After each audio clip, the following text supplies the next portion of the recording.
Okay, so this is question 5 from the 2009 scholarship physics paper, and we're looking at diffraction.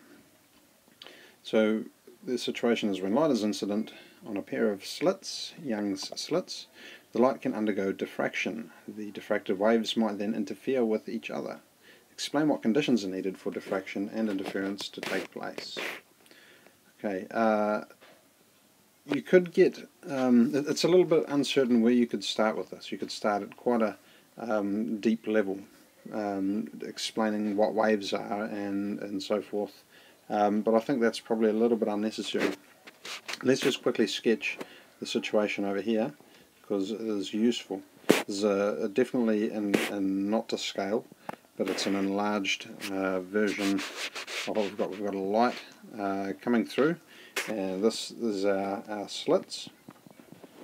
We've got a gap here and a gap here, and the wave fronts from that original beam are coming in, and then you've got curved wave fronts that are coming out from both, and I've drawn my wavelengths too large, very careless of me, and where they start crossing over you get interference, and then some distance L, well away from there on the screen, you'll get the classic interference patterns forming.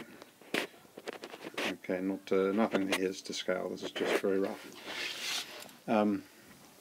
So what's needed for, there's two things you'll notice if we go back to the question over here. There are two aspects that need to be explained.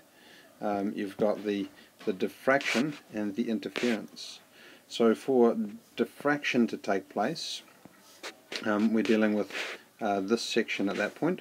For the diffraction to take place, you need to excuse me, have the spacing of the slit, so not spacing, the slit size needs to be around about the size of the wavelength.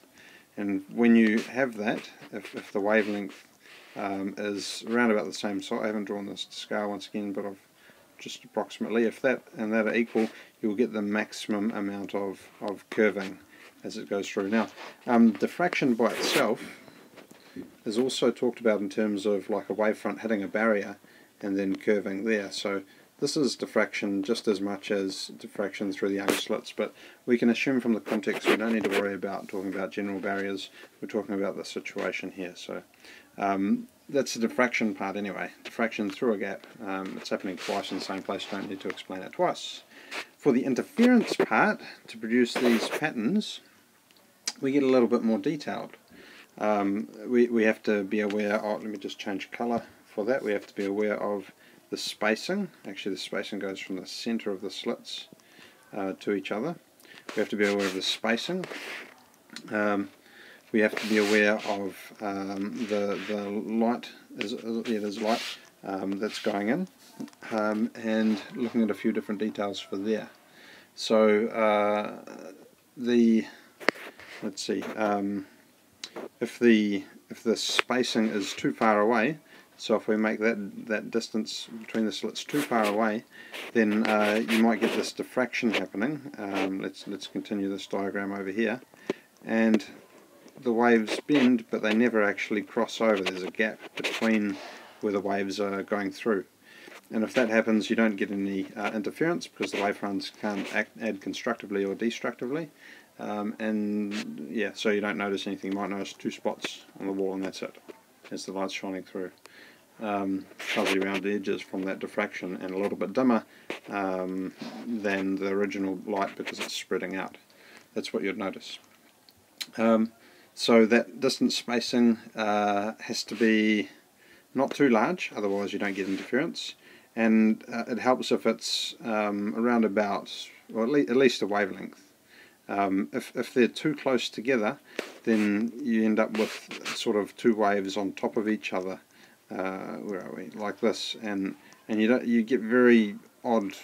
You know, the waves are effectively travelling synchronously in phase, and you don't really get interference. It's just very much the same as the waves coming through on this side. So you have to separate those slits by at least a wavelength. And that allows enough room for interference to start occurring.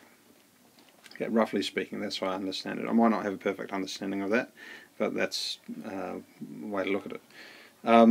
And the last thing is, we're assuming it's coming from a single source, which means that the waves coming out from the two slits are going to be in phase. So the phase has to be considered.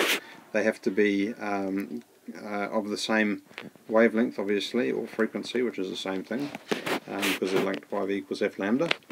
And what else? I guess the amplitude has to be the same. All those things which you would take for granted because there's one wave coming in, and that one wave gives the properties to the diffracted waves. Okay, so another way you could look at this, I'm not going to get into this because of time, but another way you could look at this is to consider what would happen if those conditions weren't met, and that would inform your understanding of these a little bit better. So that's something you can go away and do and think about. Okay, next question, B. We've got two formula there, and we're asked, these are the two classic formula for dealing with interference, and both can be used in interference calculations. What are the limitations on the use of these formula? Okay, so the main limitation that you often hear about is when you're going from this to derive this equation, and you're dealing with that sine theta, and for that the sine theta we assume is it's basically the same as tan theta, and we're only again dealing with it's another small angle approximation. So that's one of the limitations. That's for use in this formula over here. The second formula, n lambda equals d sine theta. Obviously theta has to be within a certain range. It can't be negative because that would be behind the screen. And actually no, it wouldn't be on the other side. We tend to, if this is the interference patterns, there's your central one, and at theta equals 0 degrees in the center, and as theta increases going out, your theta is kind of considering one, let's draw it up here, you're with your source, light source coming in from here, and you're really considering this one quadrant because you just double it for the other quadrants over there. So theta's within a range of 90 degrees. That's what I'm getting at. And there's another one which the answers mention, which I haven't thought about in much detail, but I'll talk about it anyway, and that is that the length has to be much greater than the distance of spacing. And if we really quickly, I'll sketch a new diagram. We've got our slit here, and we've got our screen here, and our source is going through here. So our distance of spacing is this, and this is our length here. Now I guess it stands to reason that L has to be much larger, because if your screen was right on top of this, then you're not going to get any chance for the waves to spread out and interfere and then hit the screen and with all the overlapping interference and stuff. So that makes sense. Cool. Next one, C. Since we're making this a bit of a longer video, we've got, let's write in black for once, that'll be different. Light of a wavelength 632 nanometers, which is 632 times 10 to the minus 9 meters, is incident on a double slit diffraction grating. The distance between the slits, D, is nice, is 2.00 times 10 to the minus 5. The diffraction pattern observed on the screen at a distance L of 1.20 meters from the diffraction grating. Calculate how far the second order dark fringe. Now when I first looked at this question, I tricked myself and I thought, oh yeah, second order fringe, n equals 2. But in actual fact it's the second order dark fringe. So here's our screen, here's the bright fringes.